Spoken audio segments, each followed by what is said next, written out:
What things instantly make a person unlikable?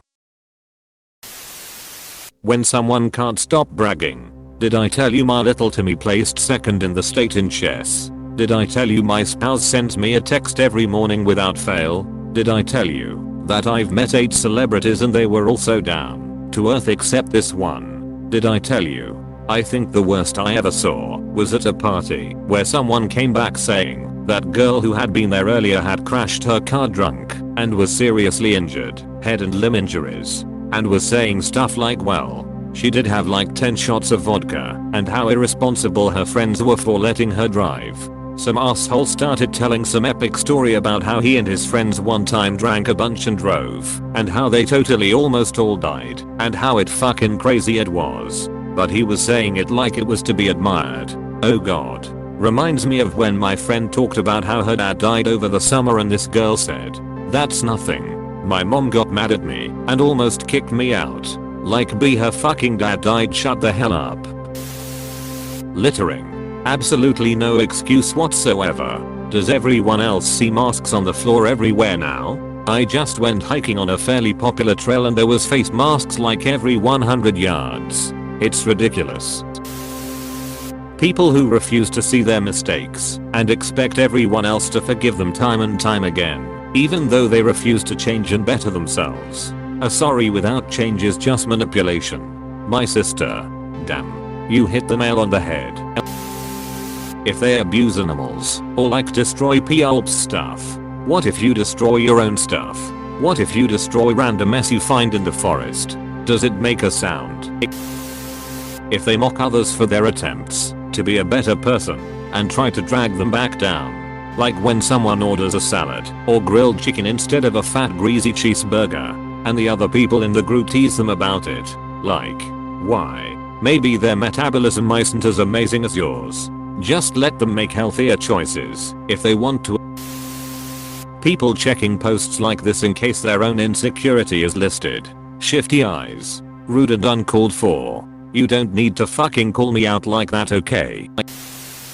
Arrogance. I hate arrogance with a passion. Yup. There's a line between confidence and arrogance. And I don't think a lot of people know where it is. E.g. if you're confident, you're self-assured enough to be able to admit when you're wrong. If you're arrogant, you'll insist you're right no matter what, because being wrong hurts your ego.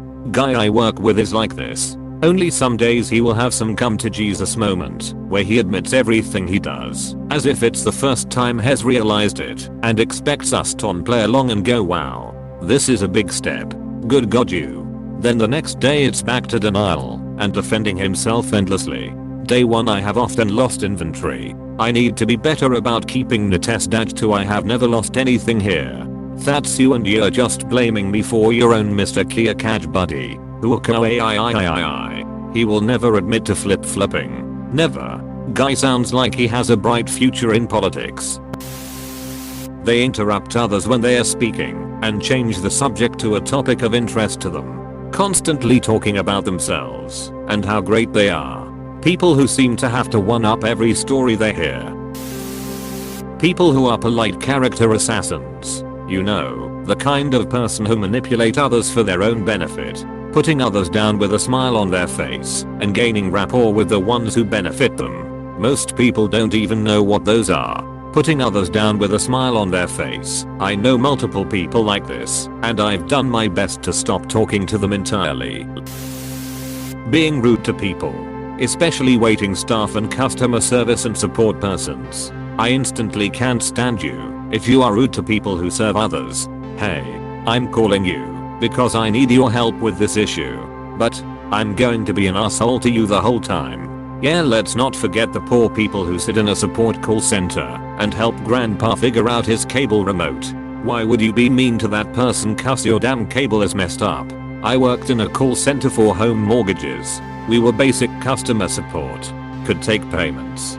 Give info about the account. Very basic things. I'd get cussed out by about 4/10 customers. I kinda got a kick out of it. Was extra super polite to them. Sometimes it pissed them off more. Lol. I have a tendency to get somewhat testy if I've been dealing with multiple people over the course of days/weeks in order to get something fixed. Something that I was previously assured by a customer service rep was handled and completely taken care of. Then, about 2 weeks later, the issue that was supposedly fixed reappears on the bill and nobody made any notes about it on my account, so nobody has any idea what has actually happened. However, in those times, I take a breath and remind myself that the person is trying to help, and I will actually take a few seconds to apologize for my aggression and that I'm just frustrated with the company and that it has nothing to do with them. That seems to bridge the gap and things go pretty smoothly from there. I hate that I get to that point, but I certainly recognize it's a problem and I do try my hardest to avoid getting to that point. All part of progress, I guess. That constant need of attention that makes them compete with other people by raising their volume, one-upping their stories, or being relatable and quirky. I had a former friend who would constantly be trying to one-up one of my other friends. If my friend got a date, then this guy is sleeping with 3 different women at once. The funny thing is that we had another friend confirm that the stories were fake or twisted to make himself look like the world's biggest peace slayer, when the stories all ended up with him being rejected in reality. Men need to stop putting each other on a pedestal for sleeping with women. It's sex. No need to clap and throw confetti at a guy for getting something that almost every human gets at one point or another. It's come to the point where they make up stupid stories like that and become womanizers. Sleeping around and loving sex is totally fine, as long as you're not hurting anyone or yourself. But the men I'm talking about treat it like a milestone trophy and it's just weird. Eating food mouth open. Unironically, this is probably one of the biggest red flags when I'm evaluating who to associate with. It shows a lack of self-awareness and a lack of parenting. I try to avoid people who aren't worth the stress. Their favorite topic to talk about is other people. In a bad way. I imagine someone who talks about all the great things other people are doing would be fun to hang around. If they're actually doing great things, I'd agree with that last part, but the people who make everything out to be amazing, when it's really not, I find, can get tiresome quite fast too. Constant one-upping. Know what's even worse than constant one-upping? Just kidding. People who start a story and don't finish it. Being rude to waitstaff and or mean to animals. I like to go to a lot of bars and restaurants, or at least did. I can't stand being at a table with someone who disrespects waitstaff. I always try to be the easiest table that night. It just feels more natural to me to try to work with my server to get service, rather than try to berate them into working how I think the restaurant should be run for the hour, or so I just happen to be there.